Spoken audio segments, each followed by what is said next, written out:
Hey everybody, I'm Jessica and this is Blue Ridge Bubble Works. Today we are going to be making a soap called Bonfire. It is our very first soap in our October Nights collection.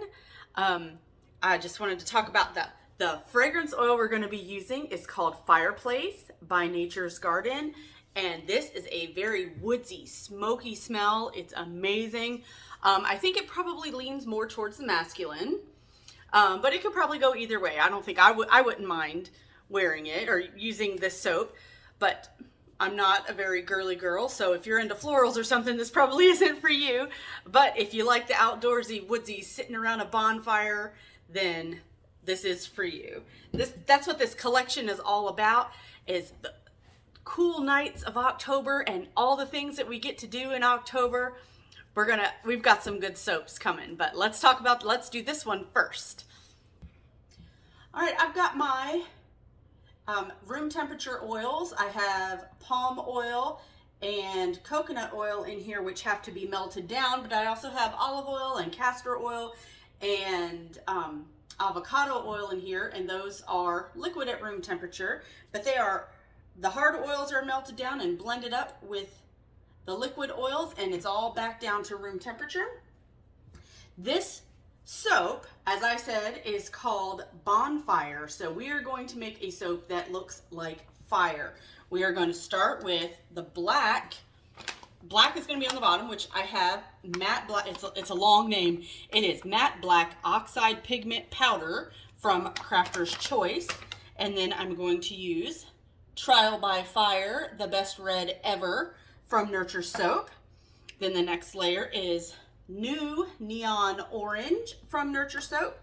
And the top layer is going to be a combination of Buttercup Mica from Brambleberry. And I wanted to put Neon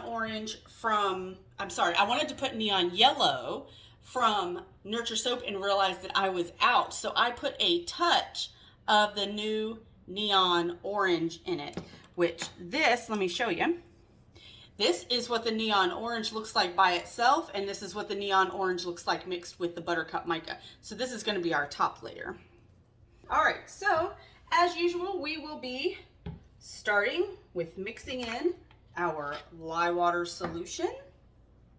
I always try to use a spatula to keep it from splashing. You definitely do not want to get this on your skin. That's why I wear gloves, and I've got my glasses on to keep it out of my eyes. And we will be reusing this, so we'll come back to that. Let's get this all buzzed up.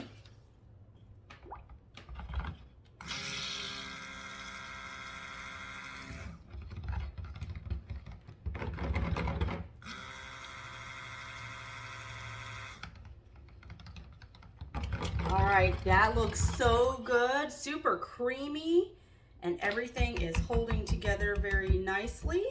Let me put this down over here out of the way for a second.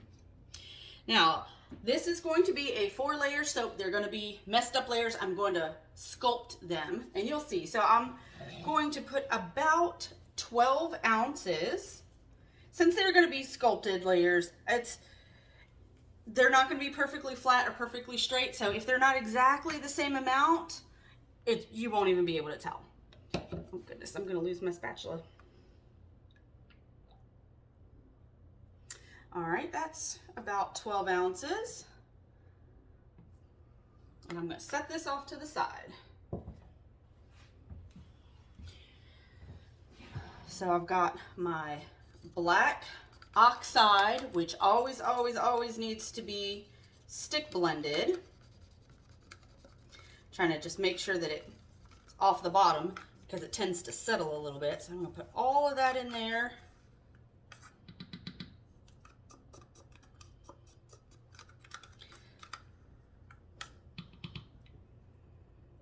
There we go. This black oxide is no joke. You don't want to get it on anything because it gets everywhere, it seems like. All right, and I'm going to put a little bit of the fragrance oil in there. And oh, it just smells so good.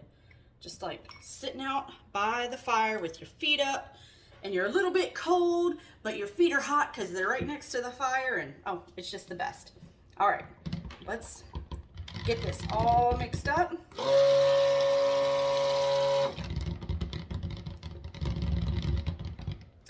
All right, that fragrance oil is behaving very nicely. So I'm actually going to stick blend this a little bit more because I want it to set up a little bit.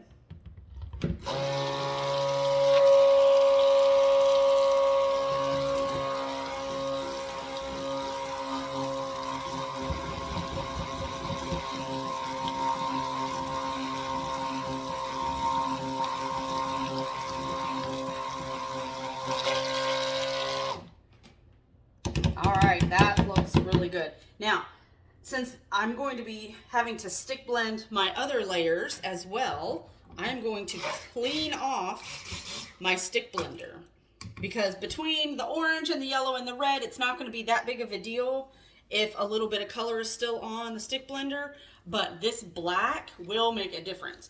So I am going to just make sure my finger is off the button and wipe this off, because I cleaned it out in some water, so there really isn't anything on the inside. And there we go. That looks pretty good. We'll just leave it like that and put this somewhere so I don't get that black soap all over everything. All right, so I'm gonna pour this right in there.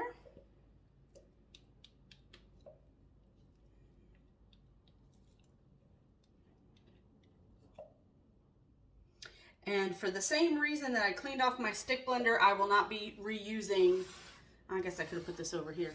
I will not be reusing this container because a little bit of this black will go a long way. If I was doing a gigantic batch of soap, a little bit of black probably wouldn't matter. But in this size batch, a little bit of black will definitely matter. So I'm gonna get this all cleaned out as good as I can.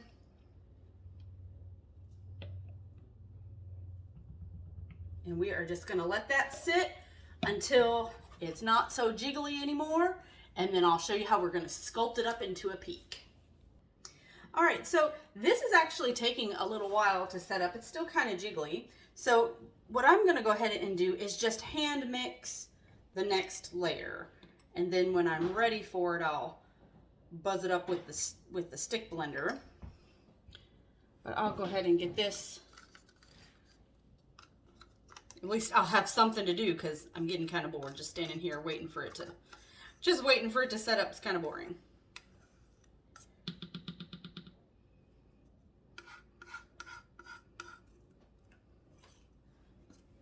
All right, so this is such a fun red. It's so bright and perfect. Man, that fragrance oil, it just smells so good. It's obviously slowing down trace, so I might go ahead, well, no, I can't do that. I was gonna say maybe I'll go ahead and mix up all the layers, but I don't want to dirty that many dishes. Isn't that pitiful? So I'll be able to do that with the next round. I'll be able to mix up the orange in one and the yellow in the other. All right, let's look at this. Okay, well, I've been playing with it for a little bit, and I think it's close enough to being ready. If I just pull it from the side and pull it up into the middle like that, instead of trying to do anything too fancy, if I just pull it up like that, it kind of peaks up a little bit in the middle. Now, it's really hard to see on camera because it's black, but it's working pretty well. So I am going to, there we go. I'm going to go ahead and pour the red on top, and we'll wait for the red, because look how runny the red is. I'm going to stick blend this, and then I'm going to do the exact same thing for the next two layers.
I incorporated a lot of bubbles in that unintentionally. So I'm going to tap this down a few times, but you can't really see them very well. Well, you can a little bit up here in the top.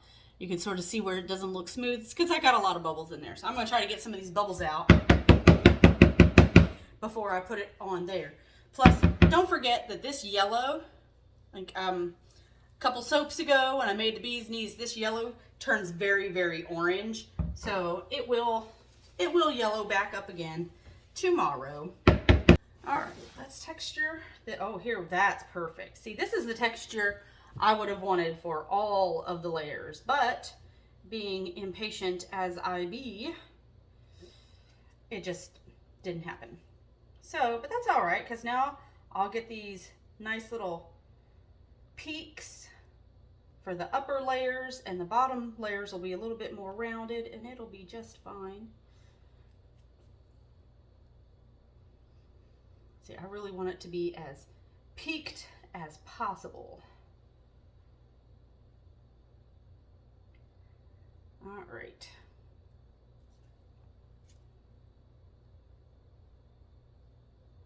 There we go.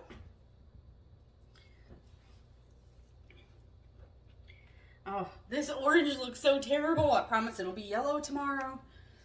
All right. Oh, yeah, I don't want to pour it directly on the peaks because then the peaks will get knocked down. Oh, this looks so muddy compared to that bright neon orange that the third layer is.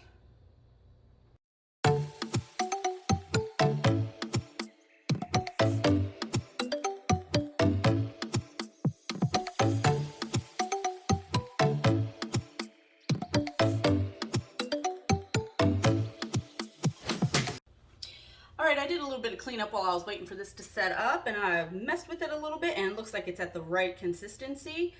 All I want to do is just pull it up on the sides. I am totally okay with seeing a little bit of orange I am totally okay with seeing a little bit of orange poke through. Oops, not like that. But it's okay if a little bit of orange pokes through this orange, which is going to be yellow. It looks so bad right now, but it'll fix tomorrow. All I really want is for this yellow to be on top. So we'll just pull it up and give it a little peek. That's all it needs. All right, here is up close and personal with Bonfire. I'm super excited to see how that orange, or the yellow, is going to morph back to yellow. I can't wait to see that because it's always crazy to see something this incredibly orange turn a bright yellow. So we'll see how it turns out in a couple days when we come back for the cut and you get to see all the layers and coolness that is inside.